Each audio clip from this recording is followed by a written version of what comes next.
코로나 장기화로 인해서 우리의 일상에 많은 변화가 일어나고 있습니다. 그 변화의 예로 오늘처럼 비대면으로 여러분을 만날 수 있다는 것입니다. 바쁘신 와중에도 근본 토론회에 관심을 가지고 시청하시는 관계자 및 포천 시민 그리고 장애인 여러분께 인사드립니다. 안녕하십니까? 제2회 포천 인권문화제 가운데 장애 인권에 대하여 토론회를 진행하도록 하겠습니다. 저는 사회를 맡은 포천 나눔의 집 장애인 자립생활센터에서 활동하고 있는 이윤아입니다. 이 자리에는 전문가 한 분과 당사자 두 분이 와 계시는데요. 함께 참여해 주신 세 분께도 감사드립니다. 이번 토론회는 포천에서는 처음으로 시도되는 인권 토론입니다. 본 장애인권 토론회를 통해서 현 시점에서의 차별은 여전히 존재하는지, 그렇다면 그러한 차별이 없는 사회는 만들 수 없는가에 대해 차별 해소와 지역사회 통합을 위하여 토론회를 진행하오니 많은 관심과 댓글을 부탁드립니다. 토론 방식은 제가 드리는 질문을 패널분께서 각자의 의견을 답변으로 하시는 방식으로 진행하면서 편안하고 자유로운 토론이 되었으면 좋겠습니다. 그럼 오늘 토론회에 참석하신 세 분을 소개해 드리겠습니다. 먼저 수리아님이십니다. 네, 안녕하세요. 경기 장애인 차별철폐연대에서 활동하고 있는 수리아라고 합니다. 반갑습니다. 조금 전에는 영화제였는 것 같고 지금은 이제 토론회인 것 같고 그래서 보니까 문화제라는 이름으로 행사가 기획된 것 같더라고요. 비대면 행사지만 이렇게 멋진 공간에서 아주 깔끔하게 영상이 송출되고 있는 것을 확인할 수도 있으면서 너무 준비를 많이 하셨구나라는 생각이 들어서 정말 다시 한번 박수를 드리고 싶습니다. 함께 재미있을지는 모르겠지만 어떤 상황들을 우리가 차별이라고 말할 수 있는지, 차별에 대해서 어느 정도로 감수성을 가지고 있는지 같이 얘기해보고 또 그것들이 정말 개선 가능한 것인지 불가능한 것인지 이런 것들도 함께 얘기해 볼 수 있는 시간이 될 수 있기를 기대하겠습니다. 네, 다음은 복개미님이십니다. 네, 안녕하세요. 저는 나눔의 집 장애인 자립생활센터에서 활동하고 있는 복개미라고 합니다. 저는 이제 2010년부터 본 센터가 창립되고부터 활동하게 됐고요. 같은 장애인을 상담하는 동료 상담가로 활동하고 있고, 예, 이제 이영봉 소장님 하시면서 저희 당사자들 활동가를 양성하는 그런 활동가 모임에서 함께 활동하고 있습니다. 그리고 저희 또 장애인 인권 강사로도 활동하고 있고요. 또 이렇게 그 밖에 많은 활동들을 함께 하고 있고 이제 포천 지역 장애인들의 또 그러한 그 삶의 질을 향상을 해서 함께 활동하고 있습니다. 네, 다음은 김대광님이십니다. 안녕하세요.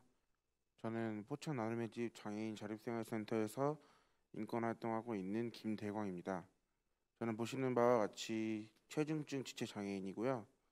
복개미님과 같이 활동가 모임에도 참석하고 있고 작년에 이제 본 센터에서 활동가로 활동하게 되면서 지금 이 자리까지 나왔습니다. 이번에 이 장애인권 문화제에 불러주셔서 감사합니다. 네, 바쁘신 와중에도 세 분께서 함께 해주셔서 너무 감사드리고요. 지금부터 질문을 해보도록 하겠습니다. 첫 번째 질문으로 수리아님께 질문 드리도록 하겠습니다. 수리아님, 우리 2021년도예요. 지금이 우리나라의 현 시점에서 장애인과 비장애인의 평등권의 현수소는 어떻게 되어야 할까요? 장애인과 비장애인의 평등에 대한 현 주소.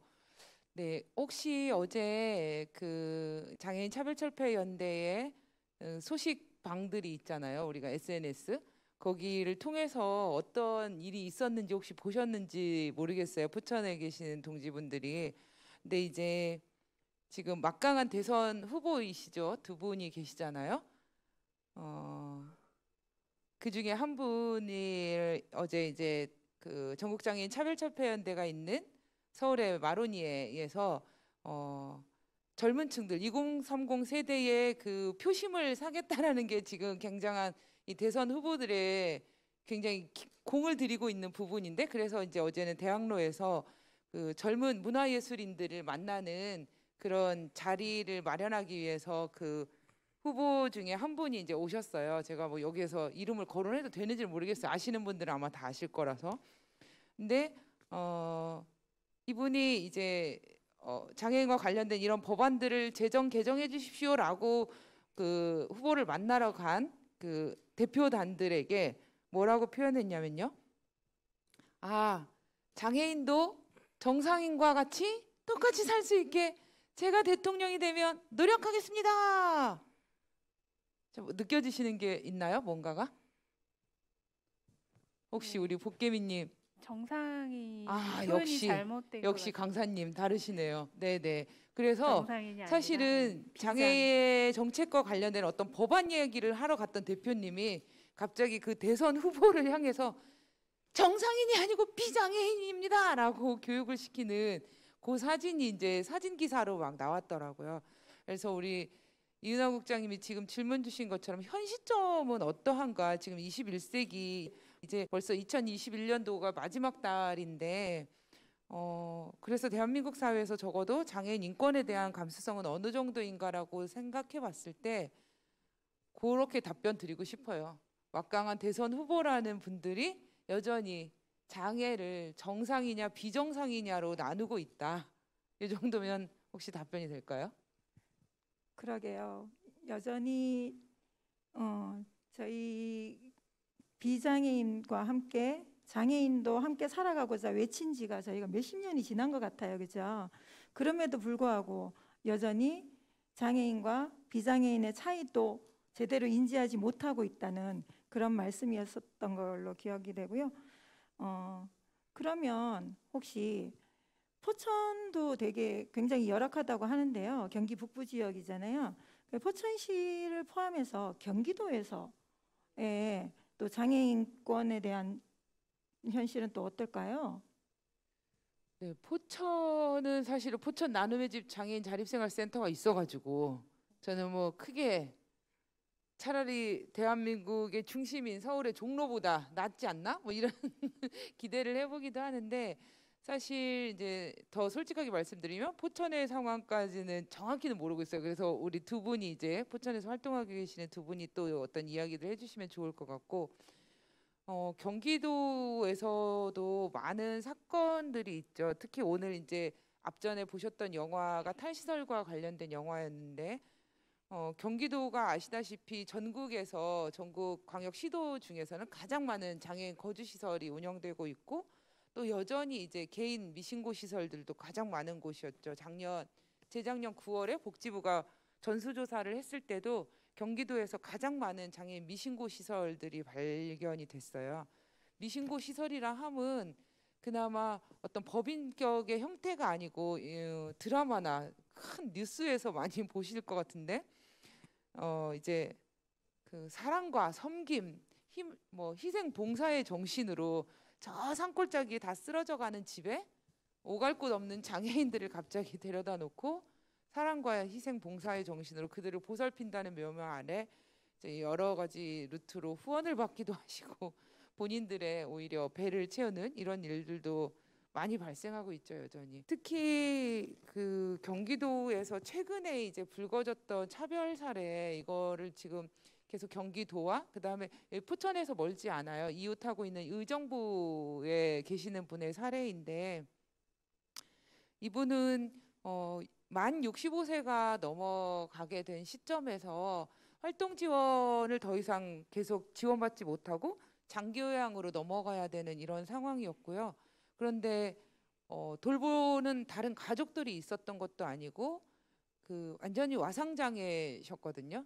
그런데 이분이 이제 그 경기도가 복지부와 함께 그래서 65세가 넘어갔어도 요양보호 120시간만으로 불가능하다. 그래서 활동 지원이 같이 필요한 사람들에게는 여전히 활동 지원을 제공할 수 있도록 좀 하자라고 하는 심의하는 동안에 이분의 그 따님이 이제 해외에 거주하고 계시는 따님이 한 분 계시는데 그분이 사비를 들여서 서비스를 받게 한 거예요. 그런데 이제 그 중간에는 도에서 제공됐던 시간도 있었던 거고 그런데 갑자기 경기도에서는 이분을 찾아와서 부정수급이라는 이름으로 이제 보건복지부에서 운영하고 있는 사회보장원과 가서 이분을 이제 그 활동지원사가 또 더더군다나 이제 활동지원사로 활동하고 계시는 분이 세터민이셨는데 상상이 가시죠? 이제 그 세터민들이 한국 사회에 정착하기 전에 얼마나 많은 조사와 뭐 이런 물론 이제 상담이라는 이름으로 이루어지지만 굉장히 그분들 입장에서는 불안하고 무섭고 이제 그런 트라우마를 가지고 있는 것 같아요.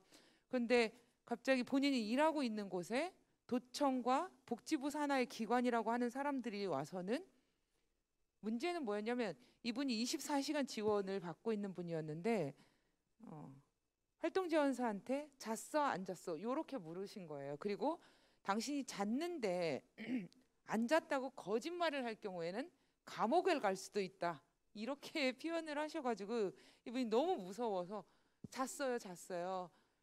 이용인이 잠들었을 때 30분씩 쪽잠을 자기도 하고 잤습니다. 이랬더니 이거 봐라 부정수급했다라고 지금 판정을 해놓은 상태예요. 그래서 저희가 또 포천 옆 동네기도 하니까 의정부의 그 사례를 가지고 경기장차원과 포천 나눔의 집이 좀 강력하게 좀 투쟁 계획을 세웠으면 좋겠습니다. 그래서 경기도에 뭐 차별 사례들 여러 가지들이 있지만 가장 최근에 이제 발생한 건 그런 것이 있었고 뭐 앞으로 이제 남은 시간 동안에 또 다른 사례들도 같이 이야기해 볼 수 있을 것 같습니다. 네. 저희가 자립생활 이야기를 할 때 빼놓을 수 없는 게 활동 지원이죠. 활동 지원 시간에 대해서 지금 말씀해 주셨습니다. 다음은 활동가 당사자 두 분께 질문 드리겠습니다. 두 분께서는 장애인 당사자로 살아가면서 불평등이나 차별을 당한 사례가 있을까요? 있다면 어떤 것이 있을까요? 네. 먼저 제가 경험한 그 차별 사례에 대해서 말씀드리겠습니다. 저 같은 경우는 이중적 차별을 경험을 많이 한 것 같아요. 장애면서 여성. 우리 사회에서 여성은 좀 낮게 취급당하고 좀 그런 경향이 있잖아요. 근데 또 장애라는 그런 또 차별에서도 여성이고 장애인이다. 이중적 차별을 많이 경험한 것 같고요. 오래전에 젊었을 때 여성이니까 이제 출산의 경험을 해보고 싶어서 이제 결혼이나 뭐 그런 걸 생각을 했을 거 아니에요. 이제 그래서 이제 산부인과를 이제 가가지고 출산이 가능한지 가능 여부를 검사를 하고 싶다라고 당당하게 했지요. 근데 우리 사회에서는 그리고 특히나 이 포천 지역에서는 그게 너무도 도발적인 그러한 질문을 하고 찾아와서 당사자가 그것도 체중증 장애인이 와서 출산의 가능 여부를 검사하고 싶다라고 했다라고 이제 의사가 그렇게 중증 장애를 가지고 있는데 어떻게 결혼을 하려고 하느냐 아니면 출산을 할 수 있겠느냐 당신은 출산을 할 수 없고 결혼을 하지 못하는 장애를 가졌다라는 그러한 뉘앙스로 하지 말고 그냥 무성의 존재로 살아라라는 그런 표현을 하고 억양을 느꼈거든요. 그래서 이제 그러한 장애면서 여성으로 살아간다는 그런 차별적인 거를 많이 경험하고 살아왔던 것 같아요. 지역 특성상도 있지만 지금 그래도 많이 좋아진 그런 시간이 지났는데 예전에는 체중증 장애인이 결혼해서 출산을 하고 아이를 갖고 뭐 그런 것들은 너무도 이제 예, 그 좀 특이한 경우다라고 그런 인식들이 많이 있었던 것 같아요. 그때의 그 이야기를 들으셨을 때 어떤 생각이 먼저 드셨어요? 저는 그냥 평범한 사람으로 살고 싶고 한 여성으로 그러한 경험들을 출산이나 결혼에 경험을 하고 싶어서 그냥 그렇게 정상적인 그냥 일상생활로 생각하고 찾아갔었는데 그런 의사라는 분이 소위 좀 지식인이라고 하는 분도 그런 인식이 있구나라고 좀 많이 좀 속상하고 그랬던 것 같아요. 그렇죠. 네. 비장의 여성이 그렇게 검사하러 간다고 갔을 때 어느 의사들도 그렇게 질문하지 않을 거예요. 그렇죠? 네. 그렇겠죠. 지금 현재 뭐 출산율도 낮으니까 더 출산을 하기를 원하는 시대가 됐는데 이제 그런 차별을 경험하니까 좀 많이 속상했던 것 같아요. 네. 안타까운 이야기였습니다. 다음은 우리 김대광 님도 차별당한 사례가 있으신가요? 네, 저도 있습니다. 네. 저는 이제 저상버스 관련해서 이제 차별받은 사례가 있어서 말씀드릴게요. 제가 이제 친구랑 버스를 타려고 이제 버스 정류장에서 버스를 기다리고 있었어요. 30분 좀 기다렸는데 이제 저상버스 한 대가 왔고 이제 제 옆에 있던 비장애인 친구가 먼저 버스 타서 이제 리프트 내려달라고 요구를 하라고 했는데 그냥 출발하시더라고요. 그래서 저는 당황했죠. 근데 친구도 당황해서 바로 기사님한테 이제 다급하게 세웠죠. 그래서 저 타야 된다고 이렇게 신호도 보내고 말씀도 드리고 했는데 왜 안 태워주시냐 그랬더니 주변에 차도 너무 많고 이제 전동휠체어를 태우면 교통정체가 너무 심하다고 핀잔을 주시더라고요. 그래갖고 저는 이제 그 당시에는 그 저상버스를 타지 않으면 이동할 수 없는 상태였고 어떻게 이제 얘기해가지고 거의 좀 반강제로 탔어요. 이제 안에 버스 안에 타고 계신 승객분들도 좀 불편한 눈으로 보시고 하니까 뭐랄까 좀 많이 불쾌했다 그런 마음이 많이 들었고 근데 이제 버스 타고 그렇게 해서 가고 있는데 가는 동안에도 기사님이 제가 내릴 때까지 저 들으라는 식으로 계속 대놓고 욕도 하시고 불친절하게 대하시는 거예요. 처음에는 이제 좀 주눅 드는 마음이었는데 점점 저도 이제 사람이니까 이제 좀 화가 많이 나더라고요. 그 버스를 안 타면 거의 1시간가량 기다려야 되는데 내가 휠체어 장애인이어서 안 태워준다는 건 말이 안 되잖아요.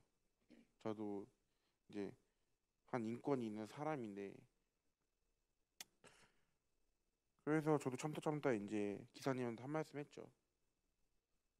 저도 시민이고 버스 탈 수 있는 권리 있다고 그렇게 말했더니 그래서야 좀 조용히 하고 가시더라고요. 내릴 때까지 불친절하시긴 했는데 이런 이제 차별 사례들 언제까지 참고 이렇게 살아야 하는지 좀 고민이 많이 되고 그 당시에는 엄청 많이 속상했습니다. 네, 그러셨군요. 그런 차별을 당했을 때 심정이 어떠했는지 감히 상상을 해본다면 굉장히 속상하고 불편하고 자존심도 많이 상하고 그랬을 것 같아요. 그런 부분들이 더 이상 포천에서 그런 사례들이나 다른 장애인 분들도 그런 차별을 당하지 않도록 저희는 이렇게 토론회도 하고 비장애인들에게 더 많은 인식 개선을 위해서 활동을 해야 되겠다는 생각이 더 또 절실하게 느껴지는 때입니다. 두 분께 다시 한번 질문 드리는데 혹시 그러면 나도 모르게 차별당한 사례가 있는지 이거는 차별일까 아닐까 뭐 이런 경우라든가 이런 느낌들이 있는 것들이 있을까요? 네, 저 같은 경우는 그 예전에 활동 지원사나 이제 보호자하고 병원이나 관공서에 볼일을 보러 갔을 때 당사자가 옆에 동행을 같이 현재 하고 있는데 왜 활동 지원사나 보호자한테 저에 대한 신상을 물어보는지 저는 너무 그게 속상하고 이게 차별이 맞나 아닌가 그러니까 상대는 제가 이제 불편할까봐 아니면 혹은 또 답변을 제대로 못할까봐 보호자나 뭐 활동 지원사에게 물어봤겠죠. 근데 그런 그 질문을 저한테 해야지 왜 그 옆에 동행하신 분한테 하는지 그거를 좀 따진 경우도 있었거든요. 저에게 해달라라고 요청을 한 적이 있었는데 그게 차별일까요, 아닐까요? 알쏭달쏭. 어떻게 생각하세요, 수리아님? 네. 제가 말씀하시는 거 들으면서 저도 제가 그런 경험을 한 건 아니고 제가 그 상황에 있었던 게 갑자기 생각나서 좀 웃음이 났는데 이제 제가 일하고 있는 단체 대표로 있는 박경석 대표님하고 제가 은행을 같이 급하게 처리해야 할 일이 있어서 은행을 간 적이 있어요. 은행에 들어갔는데 이제 휠체어석이 별도로 있는 게 아니니까 의자를 빼고 저는 옆으로 의자를 놓고 앉고 이분이 이제 본인의 명의로 된 통장들을 저희가 뭐 법인이거나 이런 건 아니니까 부기명은 단체명으로 되어 있지만 대표가 가서 통장을 변경하고 새로 개설하고 막 이런 과정이었는데 선생님 우리 복개미 선생님하고 똑같이 이 은행의 사무를 보시는 분이 저한테 계속해서 저를 바라보면서 얘기를 하는 거예요. 네, 아시는 분들은 아시겠지만 저도 뭐 이렇게 젊어 보이지는 않지만 그렇다고 제가 박경석 대표보다 늙어 보이지는 않잖아요. 이것도 차별 발언일까요? 아무튼 외모 비하인 것 같긴 하지만 그런데 이분은 이제 완전 백발이고 이렇게 나이도 좀 있으시고 그냥 봐도 저보단 안 젊어 보이죠? 그런데 이 은행의 업무를 보시는 분한테 이분이 왜 나에게 묻지 않고 나랑 같이 온 사람에게 내 걸 묻습니까? 라고 얘기하지 않고 이 은행의 업무를 보는 분에게 뭐라고 하냐면 저희 어머니세요. 이렇게 저를 소개를 하는 거예요. 갑자기. 그리고 제가 장애인이어서 아무것도 할 줄 모릅니다. 이렇게 이야기를 하시더라고요. 그러니까 은행에 계시는 그 직원분이 너무 그 순간에 이제 당황을 한 거예요. 왜냐하면 뭐 제가 딸같이는 안 보이지만 그렇다고 해서 훨씬까지는 아닐까? 아무튼 조금은 더 젊어 보이는 여성을 이 중증의 나이 많은 장애인 남성이 자기 엄마다라고 소개를 해버리니까 지금 내가 자기와 업무를 보는데 이 여성에게 이렇게 질문하는 것에 이 사람이 언짢았구나라고 바로 캐치를 한 것 같아요. 그러면서 이제 그분에게 사과를 하고 저는 아예 그래서 그 의자 옆에 앉아 있지 않고 뒤로 빠졌던 기억이 나요. 그래서 두 분이 이제 업무를 처리하는 경우도 있었고 이건 분명히 차별입니다. 차별인데 사실 우리는 차별에 대한 감수성이 그러면 장애인 당사자는 차별에 대한 감수성이 또 높은가라고 생각하면 또 다 그런 건 아니에요. 그런데 그렇지만 어쨌거나 본인이 겪고 있는 이런 것들을 비장애인들이 다 알 수 없기 때문에 그리고 또 하나는 이제 인권에 대한 교육이 여전히 부재한 부분들 그리고 무엇이 차별인지를 정확하게 교육해내지 못하는 지점들 뭐 이런 것들이 이제 우리 사회에서 차별에 대한 감수성을 조금 더 업그레이드 시키는데 아직도 많이 부족하구나 이런 생각이 들면서 동시에 말씀드리고 싶은 거는 차별에 대한 감수성과 동시에 장애인 당사자 혹은 차별받고 있는 당사자들이 권리로서의 이 인식, 의식 이런 것들을 같이 올릴 필요는 있다. 선생님이 이제 그때 불편해 하셨지만 지금은 이제 인권 강사로도 활동하고 계시니까 혹시라도 그런 상황이 되면 나와 얘기하십시오. 나의 문제입니다. 내가 이 일 처리를 하러 온 당사자입니다라고 권리의식을 가지고 당당하게 얘기해 주시면 좋겠다. 한 번은 그 집회 때 저희가 세종문화회관을 대강당 그 지하를 이렇게 이제 밤에 노숙을 너무 추워서 밖에서 못 하겠어서 거기 들어간 적이 있는데 세종문화회관 대강당 그 총괄을 하시는 분이 또 그때도 그분이 저한테 와서 계속 이제 저랑 조율을 하는 거예요. 옆에 박경숙 대표가 있는데도 그러니까 이분이 저보고 저리 가라고 이러시면서 나랑 얘기해라. 내가 대표다. 이렇게 당당하게 얘기하시더라고요. 그래서 저는 그런 것도 조금 필요하다. 충분히 잘 알려줘야 돼요. 친절하게. 네. 비장애인과 같이 있다고 해서 그리고 또 몸이 불편해 보인다고 해서 전혀 아무것도 할 줄 모른다고 생각하는 사람들이 여전히 있다는 말씀이신고 실질적으로 보면 그런 예들은 너무나 많아요. 그렇죠? 일상에서도 아직까지도 그렇다는 것들을 보면은 우리의 할 일이 아직도 많다라는 생각도 여전히 많다 이런 생각이 듭니다. 우리 김대광 님도 비슷한 경험이 있을까요? 이번에도 친구랑 같이 서울로 놀러 가고자 지하철을 탔어요. 이제 타고 이동 중이었는데 이제 갑자기 이제 모르는 할머니께서 다가오시더니 제 옷주머니에다가 10,000원짜리 2장을 넣어주시는 거예요. 그러면서 갑자기 당황했죠. 뭔가 싶어서 아이고 감사합니다 이러고 그 말하고 그냥 바로 내리시는 거예요.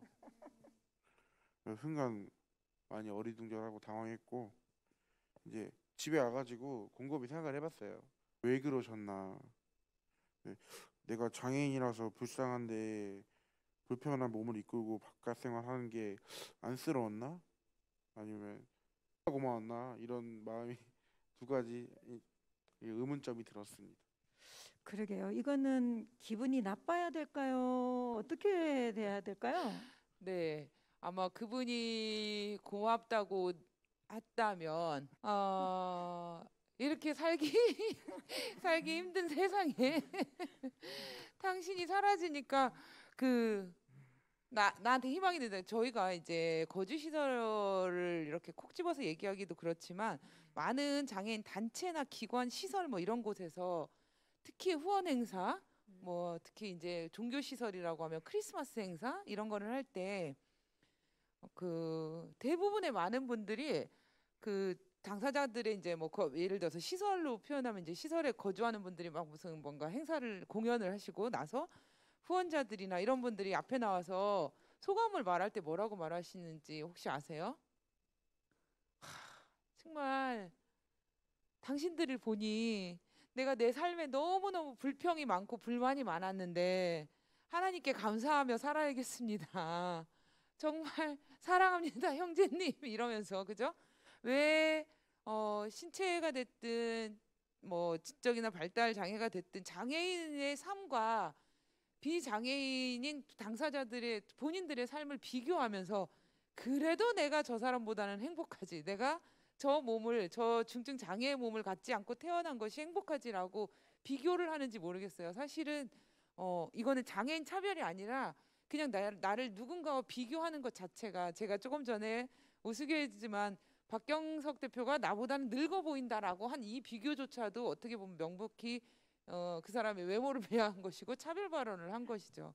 그래서 이제 대광님 접하셨던 그 상황 또한 명백히 차별이고요. 그리고 어떤 분들은 뭐 이런 분들도 있어요. 발달 장애인 분들하고 같이 프로그램이나 어떤 행사에 참여하기 위해서 이제 대중교통을 이용할 때 물론 대중교통 이용은 휠체어를 이용하시는 분들보다 발달 장애인들하고 대중교통 이용하기는 훨씬 용이하죠. 근데 이분들이 이제 상동 행동들을 하잖아요. 뭐 방방 뛴다든지 아니면 무슨 어떤 소리를 낸다든지 이랬을 때 또 주변의 시선들이 비슷해요. 와가지고 대체적으로 이제 저의 혹시 자녀뻘로 보이거나 이랬을 때는 아이고 저런 새끼를 둬서 어떻게 해? 아이고 고생이 너무 많겠어 이러면서 이제 저를 막 쓰다듬는 분들도 계시고 어떤 분들은 또 제가 지체장애 그러니까 휠체어를 이용하시는 연배가 좀 많으신 분들하고 이렇게 이동할 때는 저한테 와서 정말 천사 같은 사람이다. 아직 대한민국 사회에서는 사람들이 그 활동 지원사라는 사람들이 장애인과 함께 다닌다 이런 인식조차도 많이 없어서 굉장히 가족 관계로 생각을 많이 하더라고요. 그래서 배우자이거나 혹은 자녀이거나 뭐 하여튼 이런 식으로 생각을 해서 저런 자식을 데리고 혹은 저런 배우자를 데리고 어떻게 장애를 갖지 않은 당신이 이렇게 같이 움직이냐 진짜 착하다 천사 같다 뭐 이런 표현을 하기도 하고 오히려 장애인 당사자한테는 얼마 전에 이제 기사에도 났던 것 같은데 비장애인 여성과 신체 장애를 가진 남성이 결혼을 했는데 사람들은 쉽게 그 남성 장애인에게 이렇게 말하는 거죠.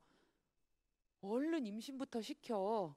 어떻게 언제 도망갈 줄 알아 널 버리고 너 같은 놈이랑 결혼해줬는데 얼른 임신부터 시켜 이런 식으로 발언을 아무 생각 없이 그냥 해대는 거죠. 그 사람이 아마 그 말을 할 때 나는 지금부터 너를 차별할 거야라고 작정하고 말하지 않았을 거라는 거예요. 네. 근데 그 정도로 우리의 차별 감수성이 굉장히 이제 현저하게 낮은 수준인 거죠. 네. 네. 당사자가 그 당시에는 아마 그런 말을 들었을 때 왠지 기분도 나쁘고 찜찜하면서 그런데 바로 대응하거나 이건 차별입니다라고 기분 나쁘다고 말하거나 사실 그렇지 못한 상황들도 그대로 이제 지나간 상황들이 오히려 더 많았을 거라고 생각이 듭니다. 그런데 이렇게 이야기를 계속 쭉 듣다 보면은 정말 명백한 차별이 맞고 그 부분에 대해서는 우리는 분명하게 알려줘야 되겠다 그런 생각도 또 들기도 하네요. 여전히 이런 차별들이 계속 지속적으로 발생하는 이야기들을 저희가 좀 들어봤는데요. 그렇다면 이러한 문제가 반복되는 이유는 무엇이라고 생각하시나요? 저는 사실은 제일 중요한 거는 여전히 대한민국 중심이라고 하는 서울시에서조차도 많은 장애인을 볼 수가 없어요. 쉽게. 그리고 경기도로 나오면 그거는 바로 서울과 인접해 있는 수도권 도시라고 함에도 불구하고 장애인을 쉽게 볼 수가 없죠, 우리가. 그러니까 이렇게 자립생활센터나 혹은 어떤 장애와 관련된 기관이나 가야 여기도 장애인들이 이렇게 있구나라고 알게 되지. 시민들의 뇌 머릿속에 우리와 함께 지역사회에서 장애를 가진 사람들이 다양한 유형의 장애를 가진 사람들이 존재하고 있다라고 하는 인식 자체가 지금 이 현 시점에 현 세대에서도 여전히 굉장히 부족하다라는 생각이 드는 거예요. 그러면 도대체가 그게 또 실제적이기도 하고요. 그러면 도대체 등록장애인 260만 명이라고 하고 등록되지 않은 장애인들까지 하면 뭐 400만이 넘을 거다 막 이런 얘기들은 하는데 그 400만, 250만이라고만 해도 그 사람들은 도대체 다 어디 있길래 우리는 지역사회에서 쉽게 장애인과 마주치지조차도 못하는가 좀 그런 생각이 많이 들죠. 네, 이 시점에서 우리가 탈시설 이야기를 안 할 수가 없죠. 포천 시내에만 해도 장애인 당사자분들이 다니는 모습들을 많이 볼 수는 없는 것 같아요. 저희 기관 근처에 회원분들 저희 빼고는 대부분 다 시설에 계시고 시설 장애인분들은 그 안에서 또 비장애인분들은 잘못 생각하고 있죠. 잘 보호받고 있나 보다. 그죠? 그런 생각들을 가지면서 그렇게 그들은 그 안에서 따로 장애인은 장애인들끼리 모여서 살아야 된다. 또 이런 생각들도 아직 여전히 이 사회에 남아 있는 것 같다는 그 말씀을 해주신 것 같습니다. 지금까지 차별과 불평등에 대해서 좀 이야기를 몇 가지 나눠보았는데요. 그렇다면 우리는 앞으로 차별과 불평등에 대해서 대응할 수 있는 방법은 무엇이 있을까요? 우리가 지속적으로 이렇게 차별을 당하면서 살 수는 없지 않습니까? 그렇죠? 우리 먼저 당사자분들에게 먼저 이야기를 좀 들어볼까요? 대강님, 우리가 차별과 이 불평등에 대응할 수 있는 방법은 무엇이 있을까 생각하세요? 글쎄 아직까지 좀 제가 배우고 있고 하는 단계라서 이렇게 깊숙이 잘 모르겠는데 일단 저희 권리를 요구하고 주장하고 들어줄 때까지 투쟁하고 계속 반복적으로 요구하고 들어줄 때까지 이렇게 싸워야 언젠가는 이 그런 불평등이나 이런 것도 다 사라지지 않을까. 그리고 또 저희가 직접 움직이면서 다른 사람들의 인식도 개선해야 좀 다 바뀌지 않을까 이런 생각이 듭니다. 저는 그 역차별에 대해서도 생각을 좀 하게 된 계기인 것 같아요. 내가 차별을 받았던 경험만 생각을 보통 하게 되는데요. 제가 타인을 차별한 경우도 많더라고요. 예를 들면 나는 지체장애지만 장애 유형이 다른 발달장애나 지적장애나 정신장애인들을 나보다 못하다고 여기고 좀 왕따를 시키지 그런 적도 많았던 것 같고 또 비장애인이지만 좀 부족한 부분이 보여서 그거를 막 핀잔한 적도 있었던 것 같고, 그래서 그런 인식들이 우리 스스로부터, 나 자신부터 그냥 동등한 사람으로 그런 그 차별을 하지 않는 인식이 변화되어야 되지 않나. 너와 나는 다 같은 사람으로 이렇게 인식을 바꾸는 그러한 계기가 필요한 것 같습니다. 네, 너와 나 다 같은 사람이죠. 우리가 이 같은 사람으로서 살고 싶다라는 이야기를 하기 위해서 끊임없이 외쳐대고 있다는 생각이 또 한 번 듭니다. 수리아님께도 질문 드립니다. 이러한 문제가 반복되지 않으려면 우리는 또 어떻게 해야 될까요? 우리 복개미 인권 강사분께서 지금 이제 너와 나는 다 같은 사람이다 이렇게 얘기해 주셨는데, 갑자기 그 얘기를 들으니까 그 책 제목이 하나 생각나는데, 홍은전이라고 하는 작가가 쓴 책이에요. 그냥 사람이라는 책이죠. 아마 장애인들이 지금까지 어떻게 차별받아왔고 또 그 차별을 멈춰라라는 목소리를 어떤 식으로 어떻게 현재까지 내고 있는지의 그 역사서처럼 이렇게 쭉 구술되어 있는 책인데요. 한 번은 그 홍은전 작가가 북토크를 할 때 가본 적이 있어요. 근데 은전 작가가 하는 말 중에 지금까지도 기억에 남는 말이 있는데, 차별하는 사람들은, 차별받는 사람들이 차별로 인해서 쭈그러져 있기를 바란다는 거예요. 아, 날 차별했어? 내가 지금 차별받았구나.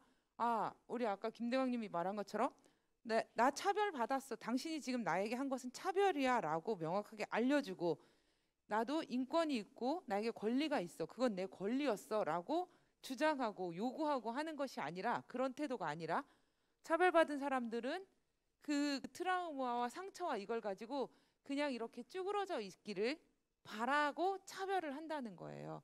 근데 이제 지금 뭐 조금 전에 말했던 버스 안에서 선생님들을 뭐 이렇게 뭐 돈을 찔러주고 가신 분, 이런 분들까지가 이제 그런 마음을 가지고 차별을 한다라고 얘기할 수는 없겠지만, 가만히 생각해 보면 우리는 사회적인 인식뿐만 아니라 이것들이 쉽게 뭔가 개선되거나 제도화되지 못하는 것들로 인해서 계속해서 차별을 받고 있는 것 같아요.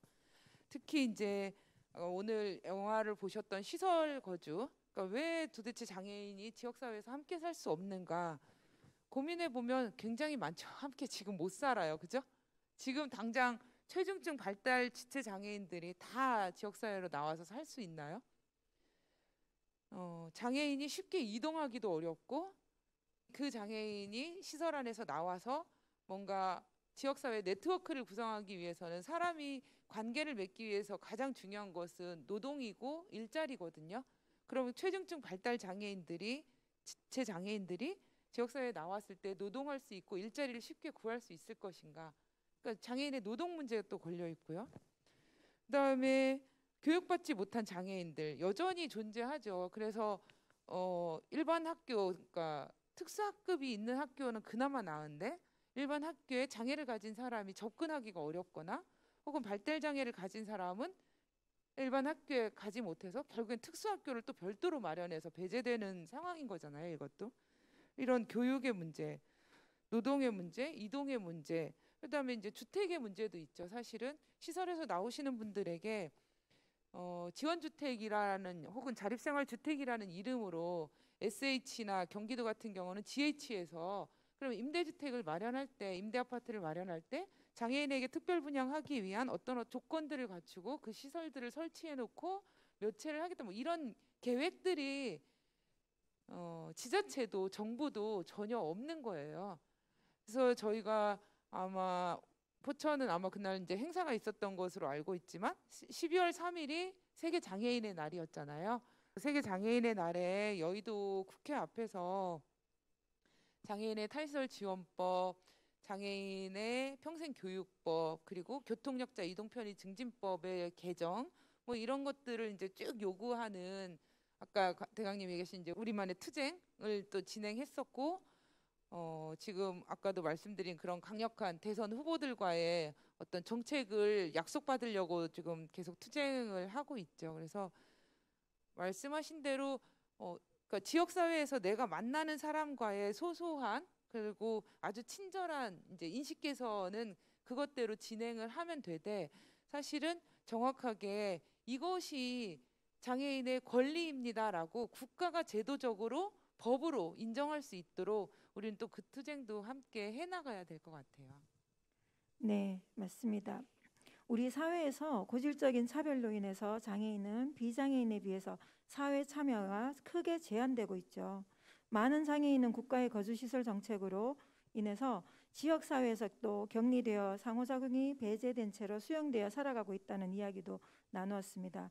그리고 대부분의 장애인은 노동시장에서도 배제되어 능력이라는 낙인이 찍혀 살아가기도 하지요. 하지만 장애인 정책의 흐름은 변화하고 있습니다. 거주시설 정책에서 탈시설로 전환되고 있으며 장애인의 지역사회 자립을 위한 다양한 지원 서비스들이 늘어나고 있습니다.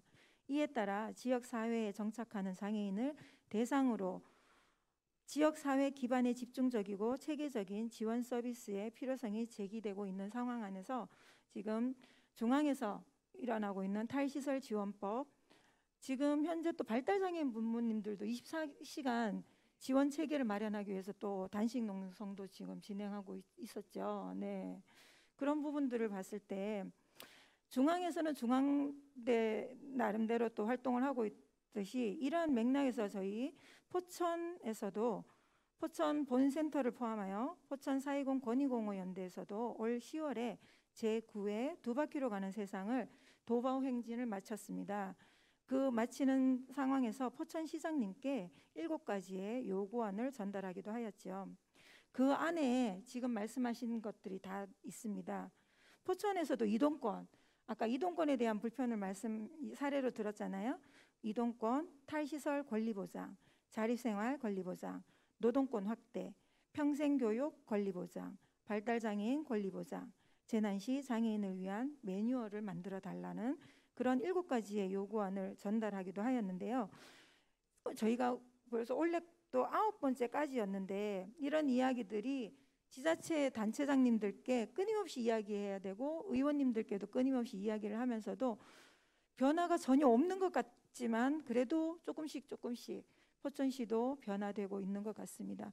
저상버스도 이제 17대까지 왔다가 20대, 뭐 이렇게 23대 이렇게 약속을 저희가 계속 받아내고 있어요. 장애인 콜택시도 11대, 처음엔 4대밖에 없었죠. 10년 전만 해도 한 대도 없다가 처음에 4대, 뭐 11대, 17대, 20대 이렇게 해서 현재 내년까지 23대까지 저희가 약속을 받았습니다.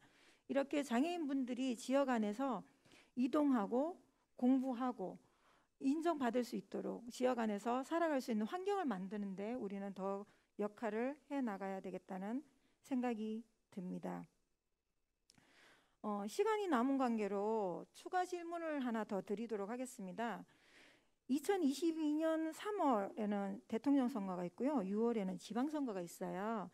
본 기관에서는 투표가 있기 전에 매번 투표소 전수조사 우리 활동가님들하고 진행했었는데요.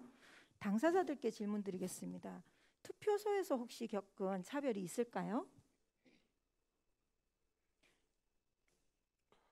제가 먼저 하겠습니다. 저는 긴가민가하긴 한데 이게 아마 차별인 것 같아서 활동지원사랑 같이 이제 투표하러 갔는데 저는 제가 투표를 할 수 있다고 의사를 밝혔는데 굳이 활동지원사분이 하셔도 된다고 2번이고 3번이고 강조하시더라고요. 그래서 누가 하든 상관은 없는데 어차피 이거는 익명이잖아요, 투표라는 게. 근데 이제 제가 하려고 하는데 이제 활동지원사분한테 하라고 하니까 제가 하겠다고 살짝 따짐 비슷하게 얘기를 해서 제가 한 경험이 있습니다.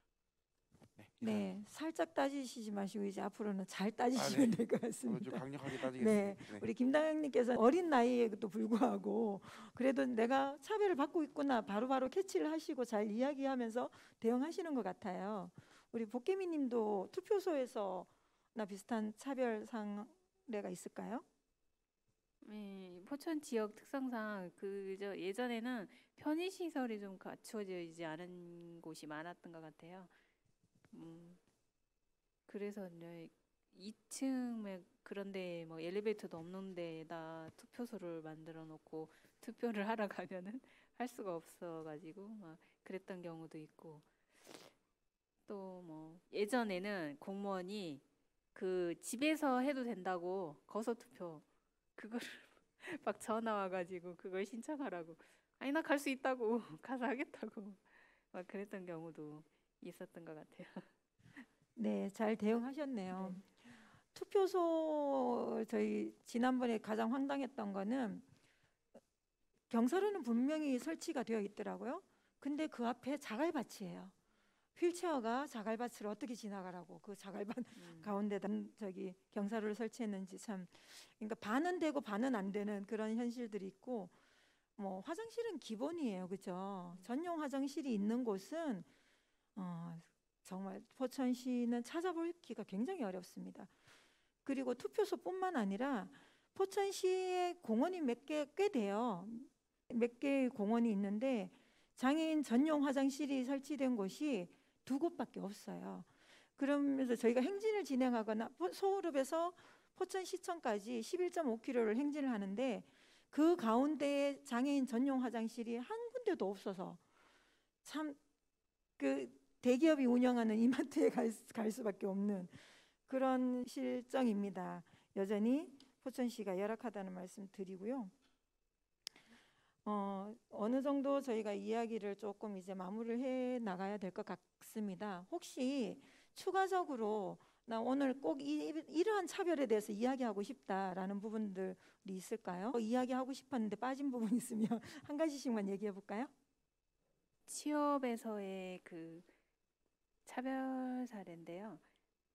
제가 하고 싶어서 지원을 했는데 회사 측에서는 이제 장애만 보고 할 수 없을 것이다라고 채용도 하기 전에 미리 탈락시키는 경우 뭐 그런 경험을 여러 번 했던 것 같아요.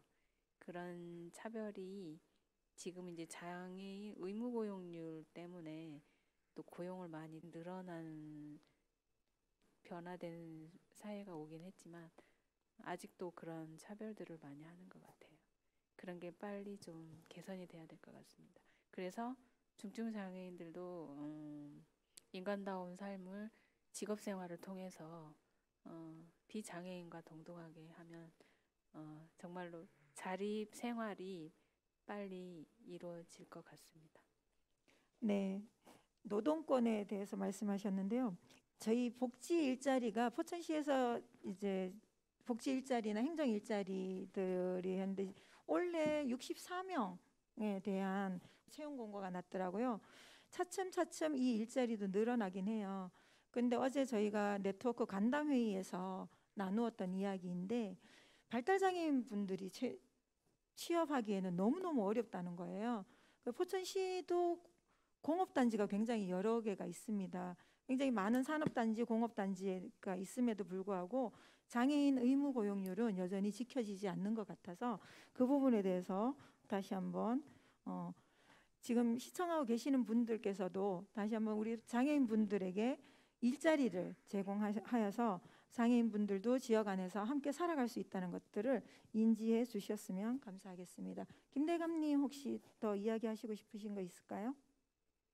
저는 일상생활에서 차별당한 사례 하나 더 말씀드리자면 이제 술집에 가서 이제 술집이요. 네, 네. 네. 맛있죠, 술. 네.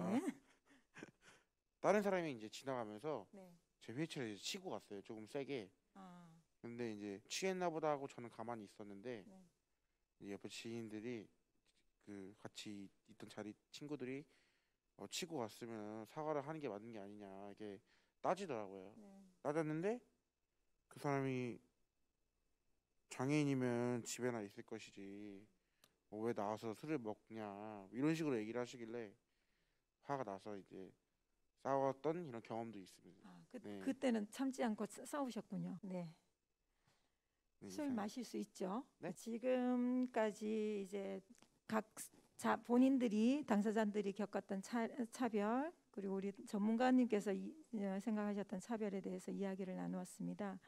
마지막으로 저희가 오늘 이렇게 60분 가량 토론회를 이어가면서 다 이야기할 수는 없겠죠, 이 시간에. 그렇죠?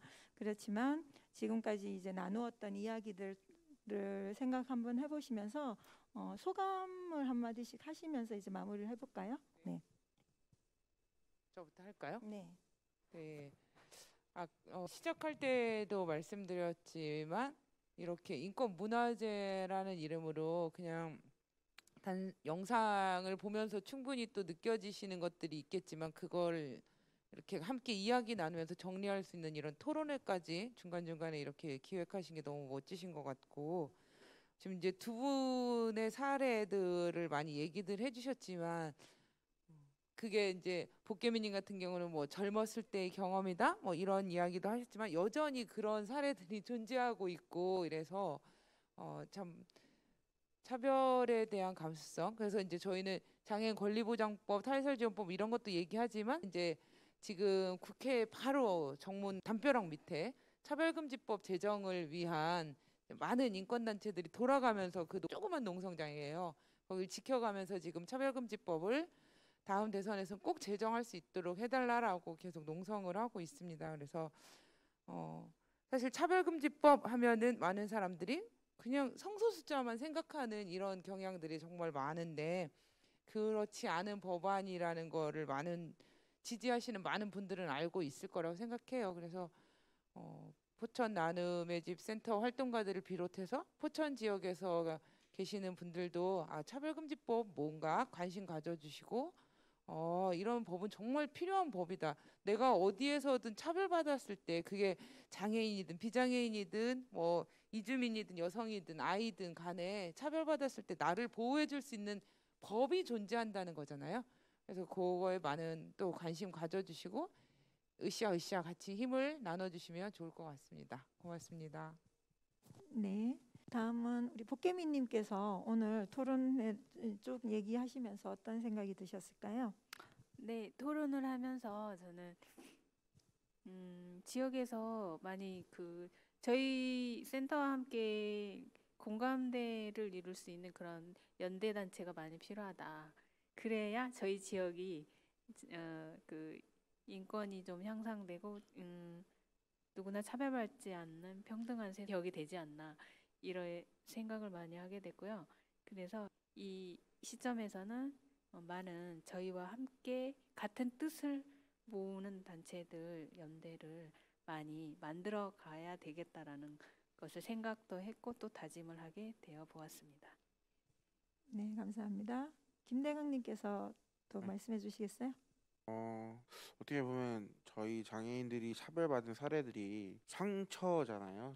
저희 입장에서는 상처인데 그런 상처들을 이제 숨기고 싶고 이제 안에서만 골마 있는데 이런 자리에 나와서 이렇게 얘기하고 이렇게 좀 풀 수 있도록 그런 자리 만들어 주신 것 같아서 감사드리고 제가 힘이 되는 한 이런 활동이나 이런 거 멈추지 않고 계속 이어가면서 저희 장애인들의 인권이나 이런 권리 보장이 잘 될 수 있도록 이 싸움에 이제 좀 보탬이 되도록 노력하겠습니다.